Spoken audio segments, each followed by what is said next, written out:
Bonjour tout le monde, bienvenue au 6e podcast de Ati4 Talks. On va parler aujourd'hui avec Maxime et Vincent de déployer des projets à l'international. Donc comme vous savez, chez Ati4, on est expert dans le domaine de l'e-commerce sur Magento/Adobe Commerce. Et donc parmi nos clients, on a pas mal de clients qui veulent se lancer à l'international, ou des clients qui sont déjà à l'international et qui du coup veulent lancer leur site e-commerce à l'international. Donc aujourd'hui, on est avec Maxime, comme je disais, et Vincent, qui tous les deux ont travaillé sur des projets d'envergure internationale et qui y travaillent encore. Et donc je vais leur demander de se présenter en quelques mots et quel est leur poste chez Ati4 et aussi chez le client en question. Vincent, salut Joris. Donc moi je suis en régie depuis 2-3 ans et donc je m'occupe de l'e-commerce au niveau du support. Je fais principalement du niveau 2. Depuis quelques temps je fais de la maintenance, de la montée en version et d'autres choses. Et donc on doit maintenir 5 marques et une dizaine de Magento au total. Ok. Merci Vincent. On reviendra sur 2-3 trucs que tu as déjà dit dans ton introduction plus tard. Maxime, c'est pas la première fois que tu fais un podcast avec nous? Yes, non, c'est pas la première. Mais j'ai quand même me représenter pour ceux qui étaient pas là la première fois. Du coup, moi, c'est Maxime, lead dev de l'équipe des cookies chez Ati4. On a actuellement 4 projets, et dont pas mal sont à l'international. Voilà. Ok. Merci. Du coup, quand on parle des projets à l'international, est-ce que vous pouvez peut-être évoquer un peu plus de quand on parle de l'international, c'est que de l'e-commerce? Est-ce qu'il y a des sites vitrines? Comment ça se passe généralement là chez Institut STDerm, Maxime? Très bon exemple. On a quand on parle d'international, c'est le site est déployé sur déjà plusieurs pays, c'est dans le nom. Et on a de l'e-commerce comme du site vitrine. Donc on fait les deux. Ok. Ça, c'est dépendant de la demande des clients. C'est quoi généralement les critères pour savoir si on veut lancer un e-commerce, non e-commerce? Le budget. Un e-commerce coûtera plus cher qu'un non-e-commerce. Donc la question budget est quand même lancée à un moment. Mais c'est le client qui va nous dire si le site doit être e-commerce ou pas. Donc oui, ça va être en fonction des budgets des pays en question, souvent. Ok. Et donc chez toi, Vincent, donc comme tu as mentionné, donc tu travailles chez un grand groupe qui est leader dans le sport outdoor. C'est tous des sites e-commerce, ou est-ce qu'il y a une distinction? Est-ce qu'il y a aussi des sites plutôt vitrines? Ou comment ça, combien de sites il y a au total? Combien de pays sont déployés? Et après aussi, quelle est un peu la stratégie de déploiement? Est-ce que c'est par pays? Est-ce que c'est par plaque? Est-ce que c'est par continent? Comment ça se fait chez le client? Au niveau des sites, à ma connaissance, on n'a que de l'e-com, on n'a pas de site vitrine. Après, pour le retail, on a d'autres sites aussi, donc c'est pour tout ce qui est dans les magasins, pour faire les commandes puis les magasins. Ok, donc il y a aussi une partie B2B du coup, pour que les magasins puissent commander. Ouais. Chez le client. Toutes les données viennent forcément de Magento aussi. Ok. Un autre point, c'était... Comment vous déployez? C'est pays par pays? On a une instance Magento par région. Ok. Par exemple, EMEA pour l'Europe, tout ça. Donc la France, l'Allemagne, la Suisse. Donc généralement, on a un website dans la même instance par pays, et après dans le même website, on peut avoir plusieurs langues parce que on peut très bien avoir des gens qui habitent en France mais qui parlent pas français, et des pays comme la Suisse où il y a plusieurs langues. Donc en général, chaque pays, ils ont la langue anglaise et la langue locale. C'est intéressant que tu parles des langues parce que c'est un sujet qu'on va peut-être parler un peu plus tard, parce que quand on veut se lancer à l'international, il y a déjà différentes langues et il faut savoir gérer les traductions. Mais si on va vers l'Asie ou même le Moyen-Orient, on va avoir des alphabets qui sont différents que notre alphabet. Donc j'aimerais aussi un peu avoir votre retour là-dessus, de comment vous gérez... pardon? Pas que les alphabets, il y a aussi les devises. Il y a aussi les devises, exactement. Donc comment vous gérez ça? Donc tu parles de la devise, et comment on gère une devise sur des projets à l'international? Différentes façons de le faire. Soit on peut très bien dire que on spécifie le prix avec la bonne devise par store, ou on définit une devise globale qui est convertie à la volée avec le taux de change. Et après, il y a certaines spécificités sur les devises, comme le yuan ou le yen, où il n'y a pas de décimaux. Donc, Ok. Après ça, j'imagine, c'est nativement géré par Magento, mais les règles de prix, je pense que c'est vraiment le client qui va décider, soit c'est une conversion, soit c'est... oui, on peut choisir si on veut fournir un prix dans la monnaie locale, ou si on veut se baser sur le dollar ou autre pour référence fixe. Ok. Intéressant. Euh, Si on parle un peu des objectifs, c'était quoi, Maxime, donc du coup pour Naos avec un studio STDM sur lequel que tu as travaillé? C'était quoi les objectifs de se lancer à l'international? C'était quoi un peu le schéma? Comment ça se faisait? Est-ce que c'était vous avez dû lancer directement, je sais pas, une trentaine de pays ou voilà, comment ça se passait? Sur Naos, c'est beaucoup de sites les uns après les autres. C'est-à-dire pour moi, on les a pas tous lancés d'un coup. Et on en déploie au fur et à mesure. C'est-à-dire que là, on a encore une roadmap 2025 assez complète, où on sait d'avance les sites qu'on va devoir envoyer l'année qui arrive. Ok. Donc vous avez finalement, chaque fin d'année, vous faites un peu le point sur quels sont les pays que vous allez devoir lancer pour ensuite savoir, l'année 2025, il y a 3-4 pays.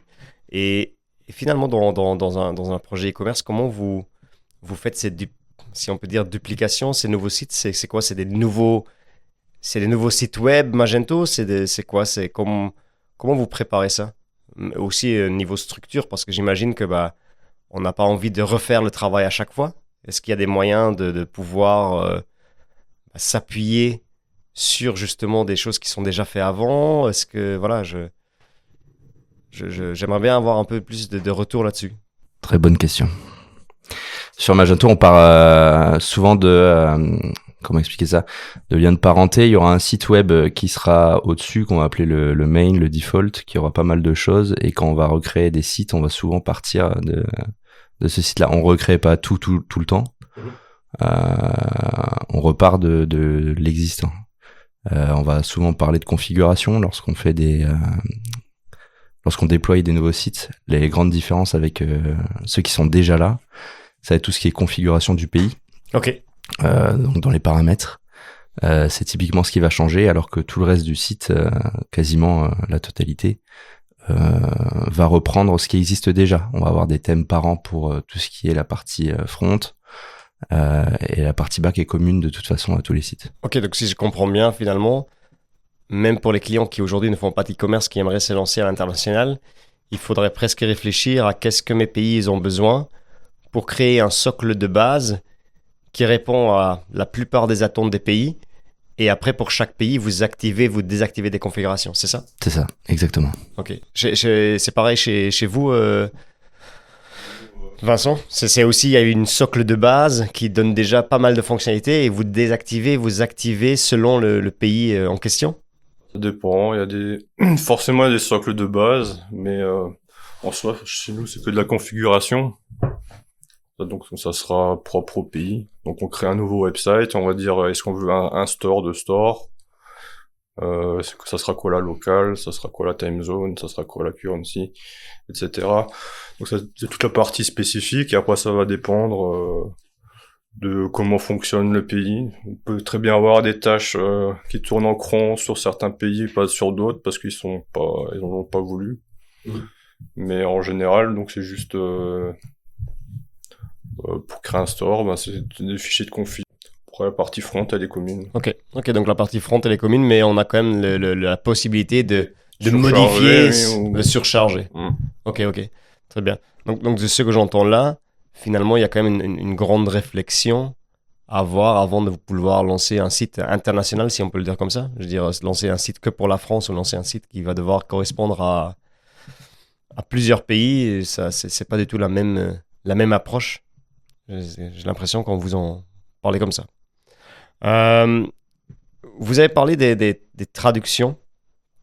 Et qui dit traduction dit aussi qu'on travaille avec des équipes qui sont dans différents pays. Parce que j'imagine que voilà, quand on part à l'international, je sais que chez chez Naos, par exemple, ils ont donc plusieurs pays et plusieurs personnes qui interviennent dans le projet. Comment ça se passe finalement avec les clients? Est-ce que vous êtes discuté directement avec le pays? Il y a quelqu'un qui centralise ces données-là pour vous Alors déjà, c'est pas toujours le cas. Hein. Donc effectivement, t'as mentionné Naos qui, eux, travaillent avec les pays directement. Donc comment ça se passe? Naos va faire le lien entre nous et les pays. On n'est pas en direct avec les pays. Enfin, on les voit quasiment pas. Et oui, on a notre PO de l'équipe côté client, donc chez Naos, qui va faire le lien entre les demandes du pays et les faire revenir chez nous. Donc tu parlais des traductions, typiquement, elle va envoyer toutes les traductions demandées au pays. Je pense à l'arabe, tout le monde parle pas arabe, donc c'est envoyé au pays, le pays renvoie les traductions à Naos directement au client, qui lui nous les renvoie à nous. Ok. Et chez vous, Vincent, comment ça se passe? Vous parlez directement avec eux, parce qu'après, toi t'es au support. Est-ce que vous recevez des tickets de toutes je veux dire, des interlocuteurs des pays? Est-ce que c'est centralisé et après c'est passé chez vous? Comment ça se passe un peu? Chez nous, on va dire que pour une marque et pour une région, il y a plus ou moins une liste de responsables e-com. Et pour tout ce qui est ce type de modification pour les langues, c'est eux qui nous contactent quand il y a des manques ou qui nous disent des choses à modifier, c'est eux qui nous les remontent. Ok. Donc vous avez redéfini des responsables par région, si on peut le dire comme ça, marque et région. Ouais. Et après, c'est eux qui centralisent l'info, qui l'envoient. C'est quoi? Tout est en français? Tout est en anglais? C'est en anglais, en général. Ok. Après, ces personnes-là, elles font pas que pour les traductions. C'est généralement notre point d'entrée en général. Ça peut être sur les tickets support ou les validations d'hotfix. Ok. Est-ce que vous avez des imprévus dans des projets d'internalisation, de déploiement dans des pays? Des choses que vous avez peut-être remarquées dans le sens où... Moi, je peux prendre le cas d'exemple qu'on a avec un client chez nous qui est Niwax. Finalement, qu'on travaille sur le projet, c'est que nous, on a une façon de faire et une façon de savoir, je veux dire... déjà, les méthodes de paiement. On sait que donc Uniwax qui est en Côte d'Ivoire, qui eux, malheureusement, ils ne peuvent pas utiliser toutes les méthodes de paiement disponibles sur le net. Hein. Je vais prendre les grands acteurs, Stripe, Payplug, Molly. Malheureusement, en fait, on ne peut pas, de la part de la localisation d'Uniwax en Côte d'Ivoire, ils peuvent pas utiliser des moyens de paiement comme ça. Donc, on a dû utiliser des autres moyens de paiement qui sont Orange Money et d'autres. Momodev. Pardon? Momodev. Ou Momodev, exactement. Est-ce que vous avez remarqué des choses comme ça dans vos projets où vous dites, finalement, on a une telle idée du projet et que on voit des spécifications parce que le client il veut se lancer dans un pays où la réglementation est différente, ou peut-être les adresses ne sont pas formatées de la même façon. C'est déjà arrivé? J'ai envie de dire le cas des adresses typiques. Ok, ouais. Les formatages des dates, etc. Ça fait toujours un peu mal. Mais ça, je vois pas trop le lien entre... Ouais, ça c'est plutôt mal bien géré déjà au sein de Magento. Voilà, c'est pas trop dû à l'internationalisation. Ok. Et toi, de ton côté, Vincent, vous n'avez pas eu de problème comme ça, je sais pas, au niveau support, parce que ça a été développé par des équipes en Europe et que du coup, ça ne correspondait pas du tout à la... Non, on a plutôt des problèmes de logistique dans les lancements. Ok. Pour avoir des entrepôts qui sont pas prêts, donc du coup, on n'a pas encore déployé forcément ce pays, et puis ça prend du retard. Ok. Oui, parce que finalement, oui, quand on parle de projet d'internalisation, bien sûr, nous, on peut lancer le site de notre côté, mais c'est vrai qu'il y a tout un pendant qui est la logistique, l'entrepôt.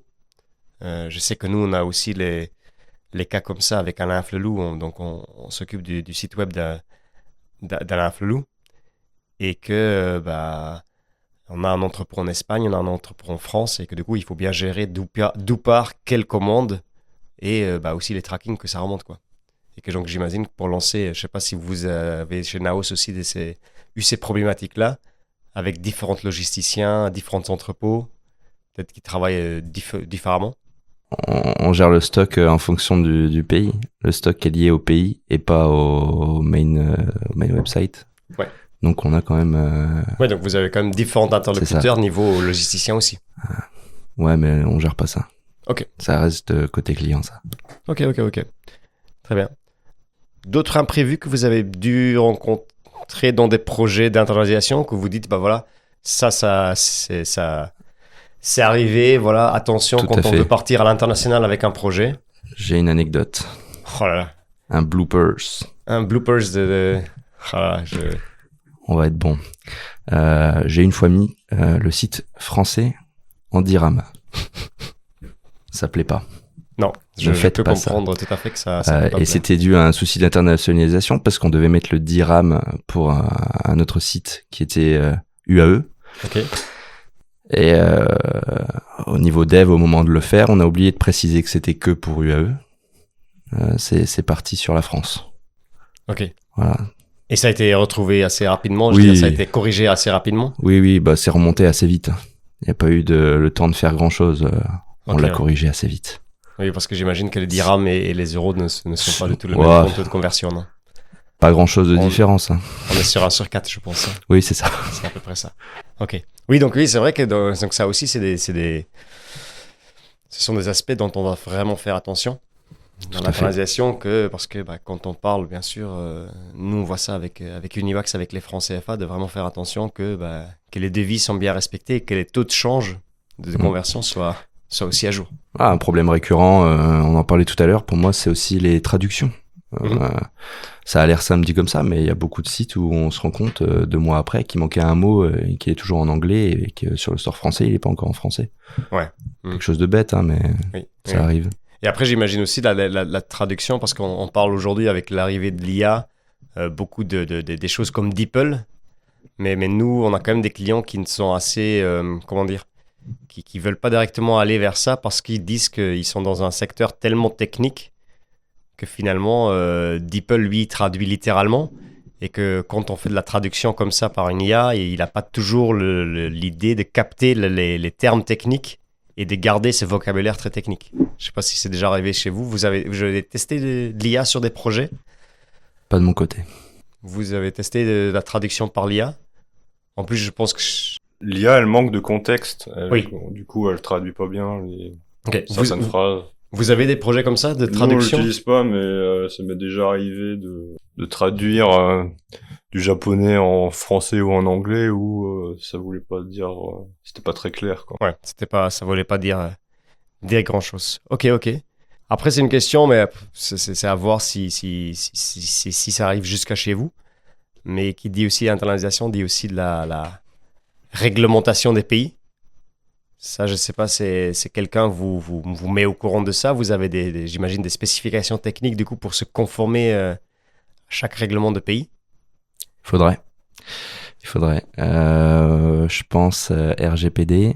Oui. Alors, on a un podcast qui va arriver avec Acticil, qui est un acteur majeur là-dedans en Europe. Je spoil, c'est le prochain. Je l'ai devant moi. Voilà. Ou encore accessibilité. Ok. Où il y a des pays où effectivement c'est plus demandant, c'est plus rigoureux que d'autres. Oui, je pense que les États-Unis, Sur l'accessibilité, ça rigole apparemment pas. On n'en est pas encore là, mais le jour où on va devoir le faire, on le sait déjà. Qu'il va falloir pas mal retravailler pour que ce soit bien accessible. Aussi, c'est un moyen de comment dire. Là, nous, tous les nouveaux projets, on les lance avec UVA et qui respectent déjà les normes minimum requis aux États-Unis. Hein, tout à fait. WGAA. Donc ça, c'est aussi un moyen de convaincre un client d'aller vers le thème UVA en plus des performances qu'on lui garantit de retrouver par rapport à un Magento natif. Oui, par contre, c'est vrai que l'accessibilité, ça reste un point et que même là, ça va devenir aussi un point en France parce qu'on voit quand même qu'il y a des lois qui vont être passées. Là, en juin de l'année prochaine, il va y avoir déjà une mise à jour de la législation qui va obliger des sites à devenir de plus en plus accessibles. Je pense qu'est-ce que vous en pensez? Vous pensez que c'est une bonne chose? C'est une très bonne chose. Que les sites deviennent de plus en plus accessibles, qu'on fait attention des contrastes, que les gens avec des screen readers, ils peuvent y naviguer? Tout à fait, très bonne chose. J'ai un problème aux yeux. Se peut qu'un jour je ne vois plus. Ce serait bien que ce jour-là, ce soit accessible pour moi. Et non, ce serait sympa que je puisse continuer de naviguer sur le web, quoi, et que ce soit pas parce que la France a décidé d'être plus chill sur les lois en vigueur sur l'accessibilité. On perd des, en tant qu'e-commerce, on va dire des clients. Ouais. Mais voilà. Ok, très bien. Et de votre côté, vous avez des sujets sur l'accessibilité que vous avez entendu dans le support, je sais pas, des choses qui sont remontées en disant, bah voilà, le site américain, le site japonais n'est pas accessible. Non, on s'occupe pas trop de cette partie-là. Après, par rapport aux conformités des différents pays, ben, c'est bien de lancer des nouveaux pays, mais après, il y a tout ce qui est partie taxes à s'occuper. Oui, c'est vrai qu'il y a aussi les taxes, surtout aux États-Unis. Avant, on parlait des États-Unis, et donc là, ben, c'est notre histoire. C'est pas une TVA fixe ou quelques TVA fixes, c'est beaucoup plus compliqué, et donc, faut être préparé aussi.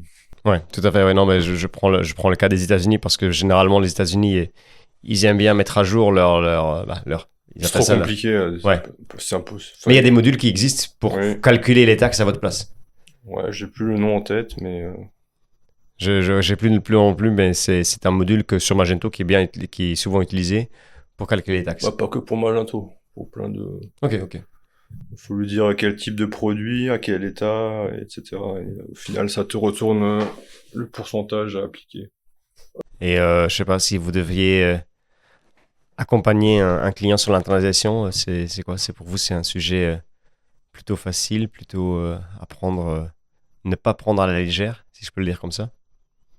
Bah, de toute façon, tout sujet est à ne pas prendre à la légère, monsieur Hart. Oui, tout à fait, mais je veux dire, c'est pour donner un peu plus aux clients qui nous écoutent, ou aux personnes qui nous écoutent, lancer un site sur un nouveau pays, c'est pas juste bouton clic droit, copier-coller, tout à fait. Et on le met, quoi. Tout à fait. Il y a quand même une réelle réflexion avant de vouloir se dire, bah, j'ouvre mon site j'ai un pays, je vais en ouvrir un deuxième, un troisième, un quatrième, ça ne va pas aussi vite que ça, quoi. Surtout pour les premiers, j'ai envie de dire. Ok, surtout les premiers pays. Quand on lance, quand le site est déjà lancé, je vais donner un exemple, mais s'il est déjà lancé sur la France, et qui souhaite se lancer sur un autre pays, n'importe lequel, c'est beaucoup plus de travail qu'un pays qui est déjà lancé sur de l'international.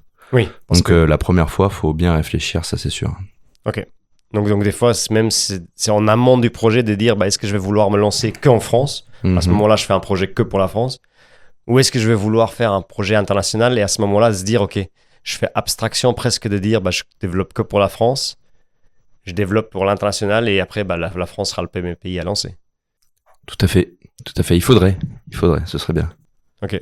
Bah, c'est une approche qu'on essaye de faire le plus chez nous aussi, hein, de se dire vraiment, on essaye de, quand un client vient nous voir et dit, bah, nous, on aime partir à l'international, bah, même s'il ne le dit pas ou on pose la question parce que c'est vrai que le projet, on va le démarrer d'une autre vue. On va se dire, ok, bah, si vous voulez vendre en international, peut-être qu'il faudra regarder quels sont les pays, les premiers pays, parce que bah, y a rien de plus frustrant de lancer la France et que 2 mois plus tard, votre client vient vous voir en disant, bah, maintenant, j'aimerais lancer ce pays-là, qui chamboule, mais tout ce que vous avez fait pour la France, parce que bah, vous l'avez fait que en connaissance de cause. Par exemple, les connecteurs logistiques, etc., quoi. Merci Vincent et merci Maxime pour cet petit échange autour de l'internalisation. Et voilà, si jamais vous voulez mettre des commentaires sous le podcast, n'hésitez surtout pas. Si vous avez des projets d'internalisation, n'hésitez pas à nous contacter. On pourra vous accompagner dans vos projets d'internalisation e-commerce. Avec plaisir. Jingle.